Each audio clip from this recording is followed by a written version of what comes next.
Celui qui se tient devant nous est le Père des dieux et des hommes. Celui à qui tous doivent obéissance, mortels ou non. Il est le maître des éléments.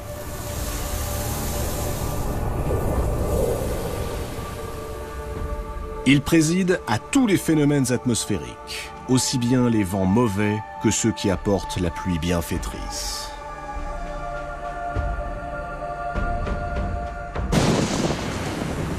Il est le garant du pouvoir royal et de la hiérarchie sociale. Mais surtout, il détient la seule arme de destruction massive de son temps, la foudre.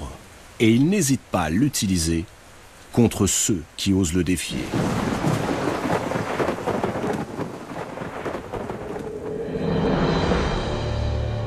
De tous les noms que portent les divinités, le sien est celui qui nous est le plus familier, Zeus. Observez-le. Voyez comme il est majestueux avec sa barbe fournie et sa longue chevelure. Dans une main, le sceptre en bois de cyprès, symbole de sa royauté. Dans l'autre, l'égide dont il se sert pour déclencher les orages. À roi suprême, demeure suprême. Zeus habite la région calme et magnifique qui s'étend au-dessus de l'atmosphère terrestre. Les montagnes sont ses trônes. Mais sa résidence la plus connue se situe sur l'Olympe. C'est là que se trouve son palais, construit par son fils Héphaïstos, le dieu du feu et des forgerons. Pourtant, Zeus n'a pas toujours été ce dieu souverain. Sa naissance lui réservait un tout autre destin.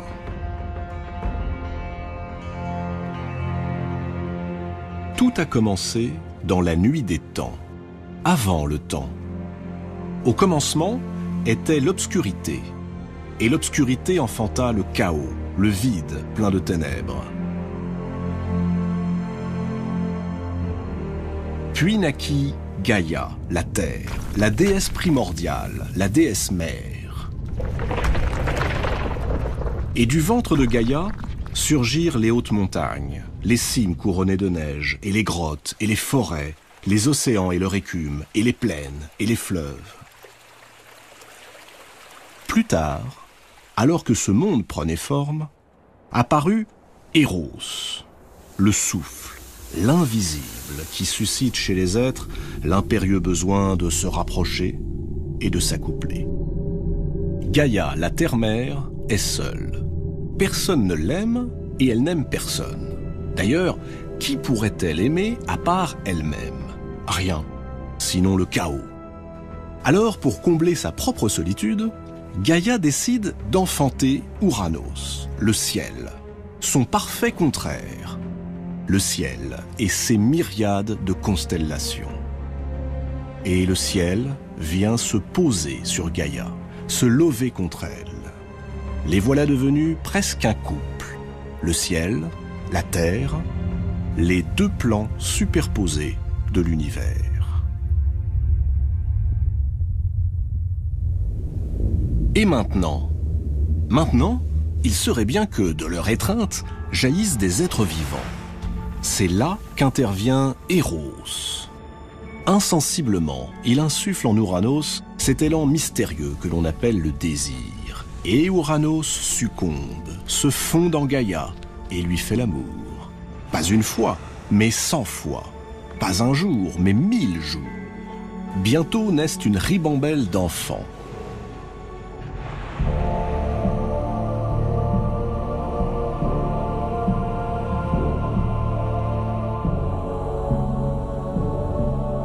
Les 12 premiers s'appelleront les Titans. 6 Titans et 6 Titanides.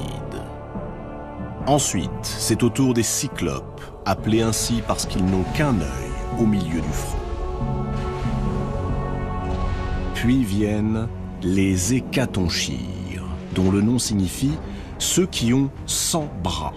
D'ailleurs, ils n'ont pas que 100 bras, ils ont aussi 50 têtes qui crachent le feu. Enfin, Gaïa accouche des géants, des monstres d'une taille énorme et d'un aspect redoutable.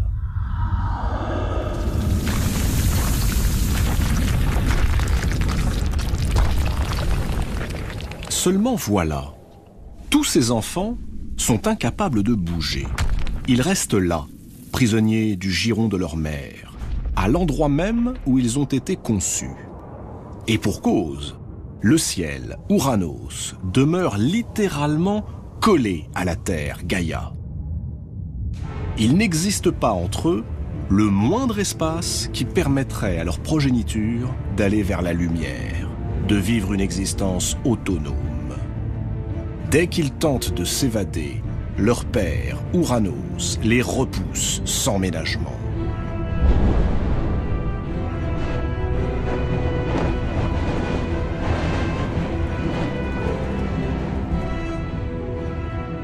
Alors, emplis de frustration, les titans se défoulent sur leur mère. Ils ruent en elle, se débattent, l'étouffent, l'oppressent. Gaïa souffre. Elle est à la fois épuisée et furieuse. La situation ne peut plus durer. Tant pis, Gaïa appelle à la révolte et ordonne à ses enfants de se retourner contre leur père.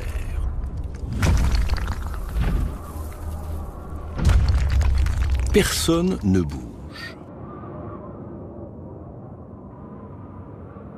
Personne, sauf le plus jeune des titans, Cronos. Cronos accepte de livrer bataille et sa mère va l'aider. À l'insu d'Ouranos, Gaïa fabrique en secret une faucille de silex et la confie à son fils. Il ne reste plus qu'à guetter le moment propice. Il ne tarde pas. Ouranos, toujours en demande, vient faire l'amour à Gaïa. À peine la pénètre-t-il que Cronos saisit le sexe de son père de la main gauche, le tranche d'un coup sec et le jette dans la mer.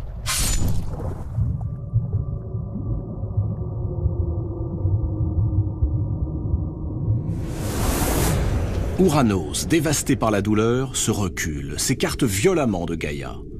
Et ça y est, enfin, les voilà séparés. Dès cet instant, Ouranos, le ciel, se fixe tout en haut du monde pour n'en plus bouger. Les titans, les cyclopes, les géants, libérés, peuvent abandonner le giron de leur mère. On dit que les gouttes de pluie qui tombent du ciel ne sont autres que les larmes d'Ouranos. Larmes de douleur, larmes de remords, larmes de nostalgie. Ouranos vaincu, Cronos prend le pouvoir. Et il s'empresse d'épouser sa sœur, Rhea. On pourrait s'imaginer que la sérénité va régner, mais il est bien connu qu'une fois au sommet du pouvoir, les princes ne supportent pas d'en être délogés. Ayant été prévenu par Gaïa que l'un de ses fils lui volerait un jour le trône, Cronos se met à dévorer tout cru ses enfants dès que Rhea les met au monde.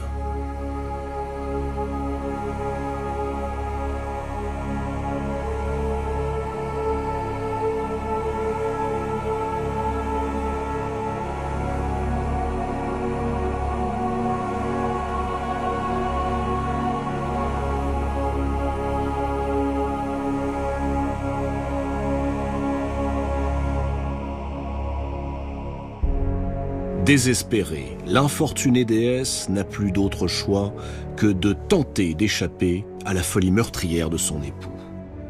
Une nouvelle fois enceinte, elle décide de s'enfuir. Elle fait bien, car l'enfant qu'elle porte n'est pas tout à fait comme les autres. Il s'agit de Zeus. Il est hors de question qu'il soit assassiné.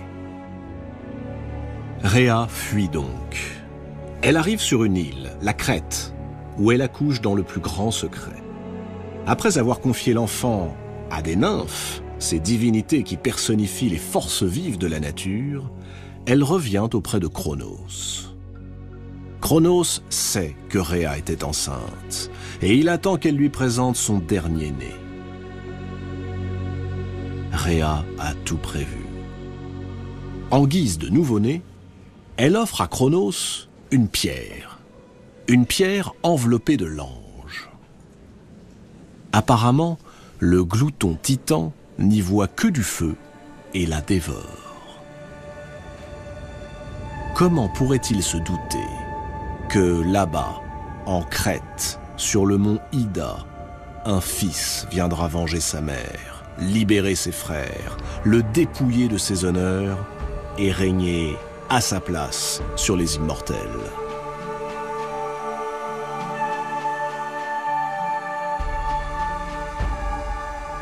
Dans les montagnes crétoises, Zeus grandit sous le regard protecteur de sa grand-mère, Gaïa, la terre-mère, et des nymphes.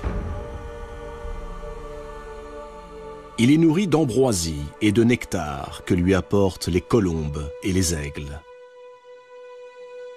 Il savoure de délicats rayons de miel que les abeilles distillent exprès pour lui.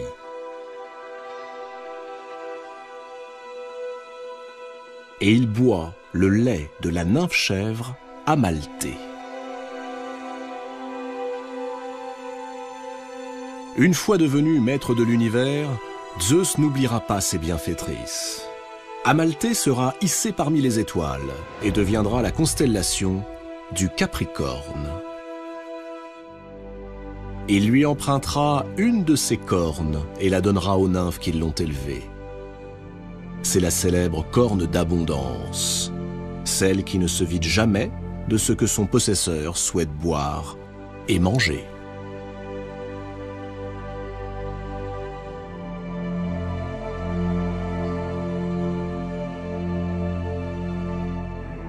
Mais pour l'heure, le danger guette. Cronos a fini par se rendre compte qu'il avait été floué par son épouse. Il s'est mis à la recherche de ce fils qui a échappé à sa morbide obsession. Il sait qu'il y va de son trône.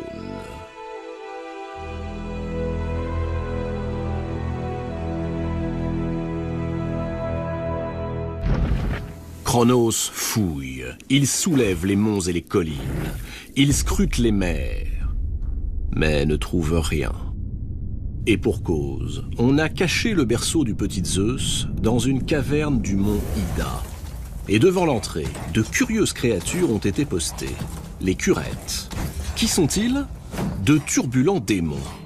Ils ont reçu l'ordre de se livrer à des danses guerrières en entrechoquant leurs lances et leurs boucliers afin de couvrir les vagissements du jeune dieu, que son père ne doit surtout pas entendre. Les années passent. Zeus grandit. Et plus il grandit, plus il songe à se venger de ce père indigne, dont sa mère lui a raconté les effroyables agissements.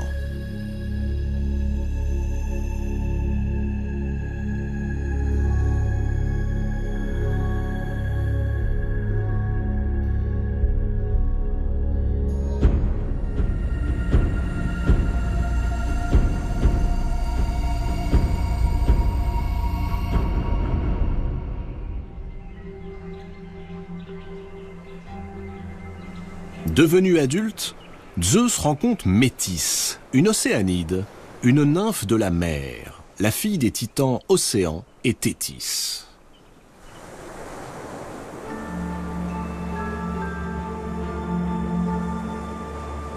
Métis est la déesse de la prudence, mais aussi la déesse de la ruse.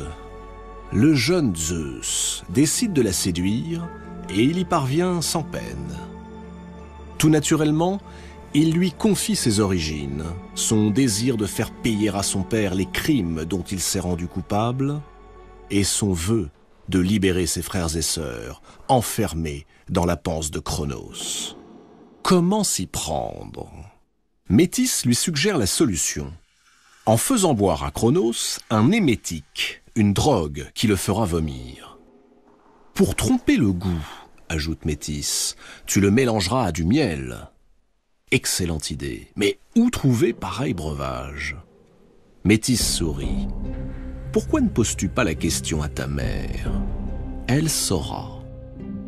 Suivant le conseil de Métis, Zeus va voir Rhéa et lui expose le projet. Rhea applaudit au stratagème. Elle compose la drogue et la confie à son fils, après l'avoir introduit à la cour de Cronos comme échanson, ce jeune garçon chargé d'offrir à boire aux dieux. Une fois devant son père, Zeus lui tend la coupe. Cronos, qui ne se doute de rien, la prend. Mais à peine a-t-il bu le breuvage qu'il commence par vomir la pierre, cette fameuse pierre emmaillotée. Puis il régurgite un à un tous les enfants que Rhea avait mis au monde. Furieux d'avoir été dupé et bien déterminé à conserver son trône, Cronos décide de faire rendre gorge à son fils. Il rallie à lui tous les titans, ses frères et sœurs.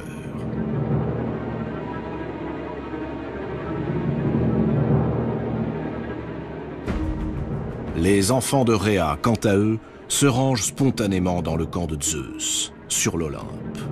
6 Olympiens donc, contre 12 titans.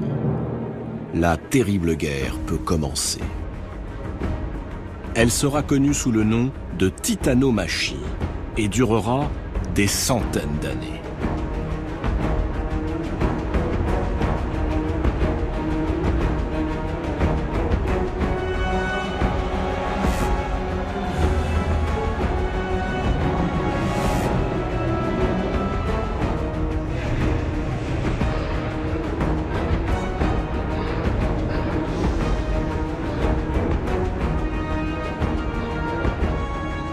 Alors que l'issue de la lutte paraît incertaine, Gaïa, cette grand-mère à la fois sombre et lumineuse, muette et parfois loquace, Gaïa explique à Zeus que pour l'emporter, il est indispensable qu'il rallie des forces qui sont de la même génération que les titans, les cyclopes.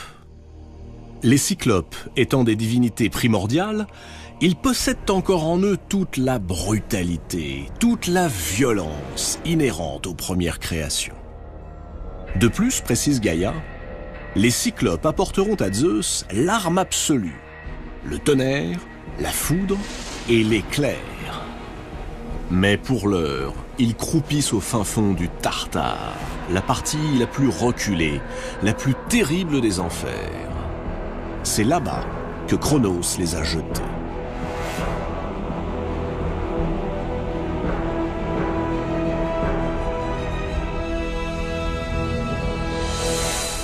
Il suffirait que Zeus les libère pour obtenir leur soutien. Zeus accepte, et secondé par ses créatures borgnes, il ne tarde pas à remporter la victoire sur les titans. Serait-ce enfin la paix? Non. Car Gaïa, qui avait pourtant aidé son petit-fils à prendre le pouvoir, lui reproche à présent d'en avoir définitivement écarté ses propres enfants, les titans. Aussi lance-t-elle contre Zeus les géants, ces créatures réputées invincibles. Et une nouvelle guerre commence. Une nouvelle guerre, appelée cette fois la gigantomachie, et qui durera bien après l'arrivée des mortels sur Terre.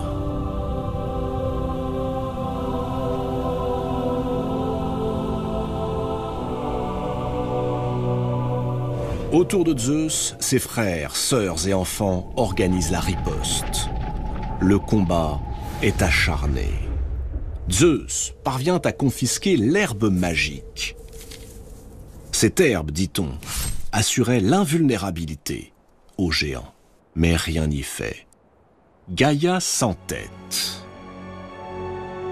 Conscient qu'il lui serait impossible de remporter la victoire sans l'aide d'un mortel, Zeus a une idée. Il s'unit à la fille du roi de Mycène, Alcmène, qui donne naissance à un personnage doué d'une extraordinaire force musculaire, Héraclès. Pour chaque géant blessé par Zeus, c'est Héraclès qui, avec ses flèches, assène le coup de grâce.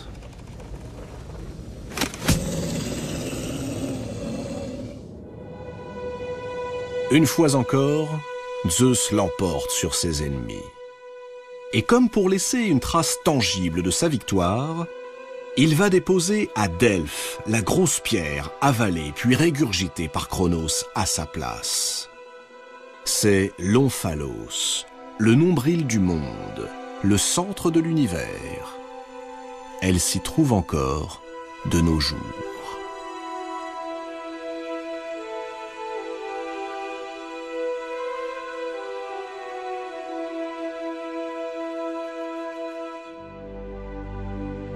On pourrait penser qu'à présent, tout est réglé. Mais c'est encore loin d'être le cas. Zeus a un ultime obstacle à surmonter. Et cet obstacle, c'est peu dire qu'il est de taille. Car, pour se venger une nouvelle fois du sort réservé à ses enfants, les titans, Gaïa s'est unie avec le Tartare, la région la plus reculée, la plus dangereuse des enfers. De cette union est née une créature monstrueuse, Typhon. Typhon est à la fois mi-homme, mi-fauve. Sa tête touche les étoiles. Ses bras, lorsqu'il les étend, atteignent à la fois l'Orient et l'Occident. Le feu brille dans ses yeux, alors que le bas de son corps est entouré de serpents. Comme si cette seule apparence ne suffisait pas à tétaniser ses ennemis, Typhon se déplace en poussant des cris terrifiants, semblables à la fois au beuglement du taureau et au rugissement du lion. Quand ce monstre se rue vers l'Olympe, c'est la panique. Les dieux prennent leurs jambes à leur cou et s'enfuient jusqu'en Égypte, où ils revêtent des formes animales.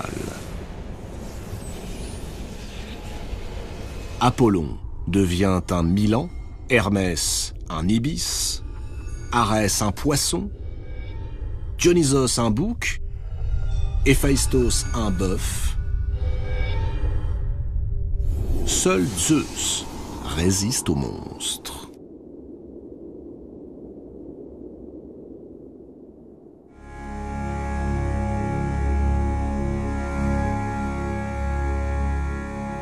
Cette fuite en Égypte aura pour conséquence inattendue un entrelacement des divinités grecques et égyptiennes. Typhon sera identifié à Seth, le frère ennemi d'Osiris. Zeus sera assimilé à Horus. Dionysos deviendra Osiris, Déméter, Isis, etc. Surprenant brassage de deux mondes que rien, a priori, n'aurait dû rapprocher. Mais revenons au combat que livre notre héros, Zeus, contre Typhon. Il fut bref et sans appel. Alors que Typhon cherchait Zeus à travers la mer de Sicile, ce dernier souleva le mont Etna et le projeta sur son ennemi. Typhon enterré sous l'Etna, l'autorité de Zeus est enfin incontestable. Il est définitivement le maître des dieux.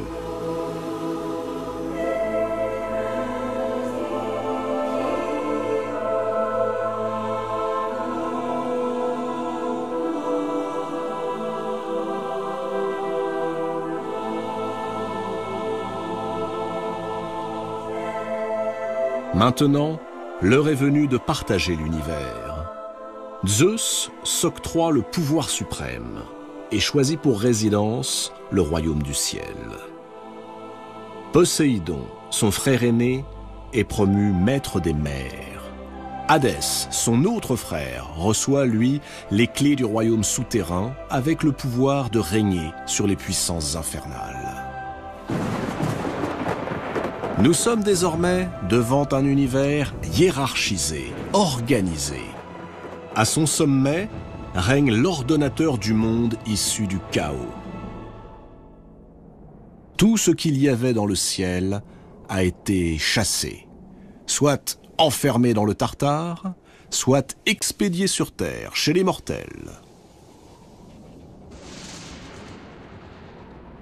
Un Dieu tout-puissant est né. Mais ce Dieu n'impose aucun dogme, il n'a besoin d'aucun clergé.